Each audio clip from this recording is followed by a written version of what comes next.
Welcome, class. Today we're going to be talking about perception. This is the second part of chapter 2, where we were previously talking about identity. This is the continuation of that. We're going to be talking about perception. Now, perception is how we receive information and interpret it, and how we derive meaning from the information we receive. And particularly when we talk about communication, perception is important because communication is all about sending and receiving messages. And if we can't perceive, if we can't understand the message that others are trying to send us, we will never be good at communicating. So perception is key. And perception is really a process where we go about receiving information, going through it, creating meaning, and then using that meaning. So that's what we're going to be talking about throughout this lecture as we select, organize, interpret, and evaluate information. Now, identity is a matter of perception, or is it? Is identity something that's solid, that is constant? The more and more I look and learn about identity, the more I think of it as a fact, as influenced by perception. How we perceive ourselves changes frequently throughout the day, throughout our lives. It changes frequently, it changes constantly. And there's how we perceive ourselves and how others perceive us. And both of those are the things that really impact our identity. Now, the first step when it comes to perception is receiving input. That's when we receive all the information, and it is an overwhelming flood of information because we have five senses and they are on all the time. We may not be aware, you may not notice that you're smelling, seeing, tasting something, but those senses are always on. They're always going, always collecting information. So selecting is the initial step where out of all this input, all of that stimuli, we are selecting something to go through the perception process. And oftentimes we miss things. We miss things all the time. I have a 3-year-old and he is constantly missing when I'm trying to get his attention. I say his name, call out, say, hey, what's up? Like, Dylan, talk to me. But he's constantly choosing to selecting other stimuli, other things. And so when I finally break through and I get into his perception process is when I can get his attention. And we'll be talking about this and what we do with that information as we go forward.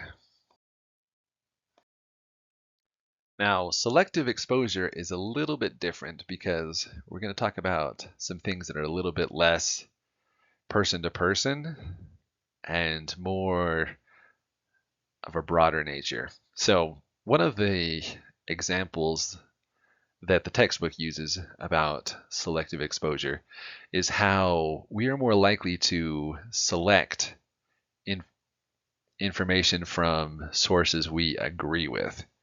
So this comes into play with our political leanings, and when we go to look for news, we are more likely to pick a news source that aligns with our own political views than we are to pick a news source that is diametrically opposed to our own beliefs. And so with selective exposure, that's what this idea is that we are going to kind of lean towards the things that like, yep, I already agree with that, which is we have a term for it, it's called confirmation bias, where when we already believe like, yep, this is right, we'll just kind of look for things that confirm what we already believe. And so we need to be aware of that and use our critical thinking skills to overcome our impulsive nature to use selective exposure. Selective perception is a continuation of the same idea of selective exposure, except it's more narrowed down, more contained. Selective perception is the idea that within a conversation or something, you are more likely to pay attention to the details and the things that matter to you. So for example, let's talk about a starving college student. If they're discussing their plans for the weekend with their friend, they might be sort of interested in the people that are coming, what they're gonna do, where they're gonna go. But the thing that's really gonna be on their mind is what are we gonna eat? What's the food situation? And so when the friend mentions that there's gonna be tons of food, that will grab their attention because that's something that matters to that person because they're hungry.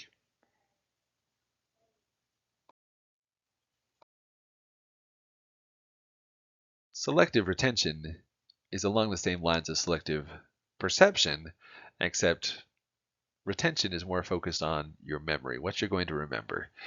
So again, the things that matter to someone are going to be the things that they remember. The things that are important to them, yeah, they'll remember that.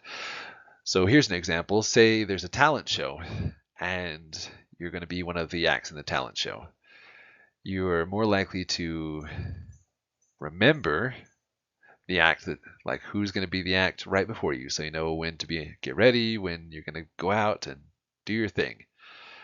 But some of the others, you're less likely to remember what order they're going to be in because it's less relevant to you.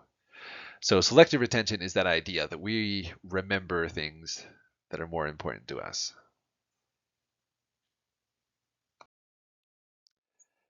The next process is this new information that we've collected through the selection process is going to be connected to old information that we have already retained, that we've already kept from previous iterations of our perception process. And we're going to now connect it with the old information to organize it, interpret it, evaluate it. And there are a couple of things we're going to go through as we go through that process. Some models or some ways that we make sense of that information. So we'll talk about them in the next couple slides with the schemata, prototype, and personal constructs.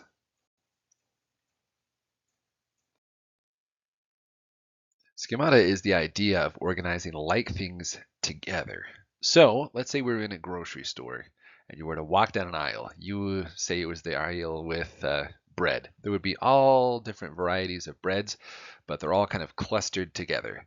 So schemata is that, but with ideas and information, where we take information or new information and we place it next to other information that's similar. So in the background of this slide, you can see that I made a word cloud around college. So these are all concepts and ideas that are kind of associated with college. Your books, your tuition, your school, gain knowledge, move towards graduation. There's a campus, get a diploma, you name it. All of these ideas kind of cluster together, and that's what schemata is. It's a mental construct of information that's kind of clustered together. Prototype is the idea of we find a model, we find something, and then we base all of our other judgments on these things based off that previous one that is our ideal. So an example for this might be a coach. Say you had one coach that was amazing, that was the greatest coach you've ever had. They were knowledgeable, they were kind, they knew the game, they were great at strategizing, they were great at working with the players,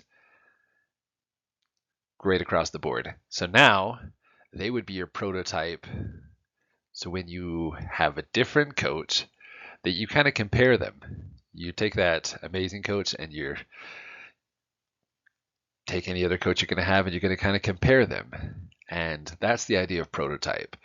So when you have an idea or something that is kind of established and you take the new information and you hold them side by side and compare them, that's what we're using.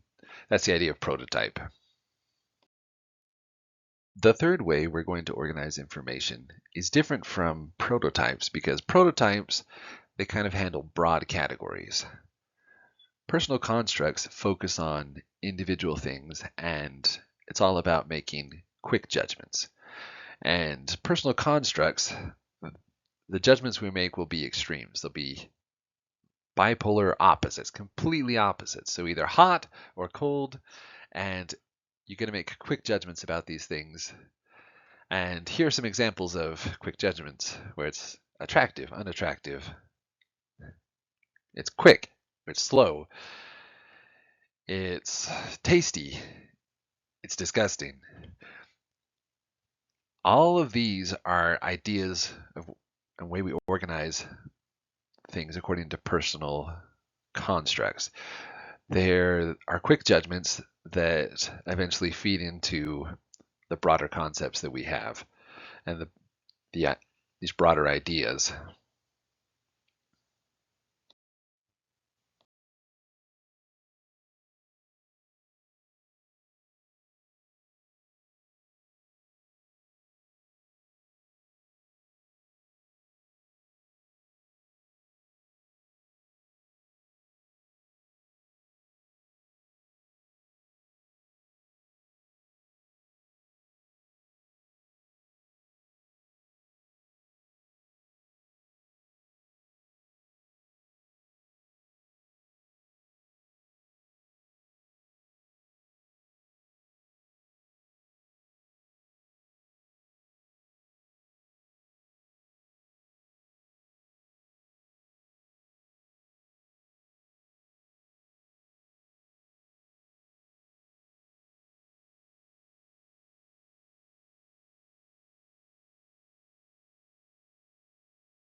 Evaluating is the final step in the perception process where we have taken all of this information from nothing, organized it, created meaning out of it, and now we're utilizing it.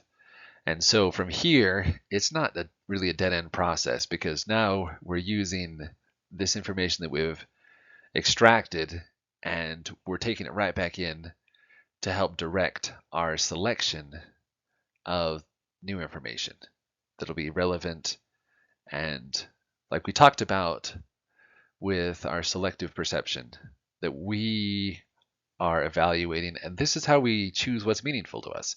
After going through this process, we filter out the details that are important to us, and that's what we're doing here. And that'll influence our perception process that is continually running when we're having a conversation and how we're deriving meaning from it and how we're expressing that meaning to the person we're communicating or people we're communicating with. Now, we're moving on to transacting identities. And that goes back to what we were talking about in the first part of this chapter when we're talking about identities. Now, when we transact an identity, it's when we use it. It's when we create an identity, when we're maintaining it, when we transform it, when we change it and create something different.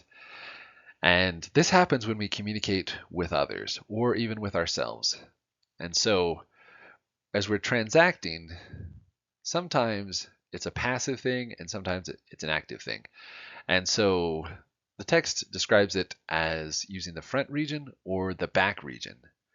And these are examples. Well, you can see the pictures over here. A front region of your identity is the one that comes out in front when you're out in public. The face you intentionally want to show, like this ballerina here, goes out there and shows her performance and is very elegant and does her thing. But the back region is like back off stage when no one's really watching and kind of settled, relaxed, and you're existing. That's where you're at with the back region. And that is still your identity, but it's not your active front region identity. It's your performance you're putting on for someone else. In conclusion, perception is an ongoing process when we're communicating. We're constantly selecting new information to pay attention to, organizing it, interpreting it, evaluating it. And it all works together with identities to help us share meaning, share who we are, and the ideas that and concepts we want to share with others. That's what communication is. We're taking ideas and concepts and things and we're sharing them with someone else and we're receiving things back. And so we will continue this in the next section.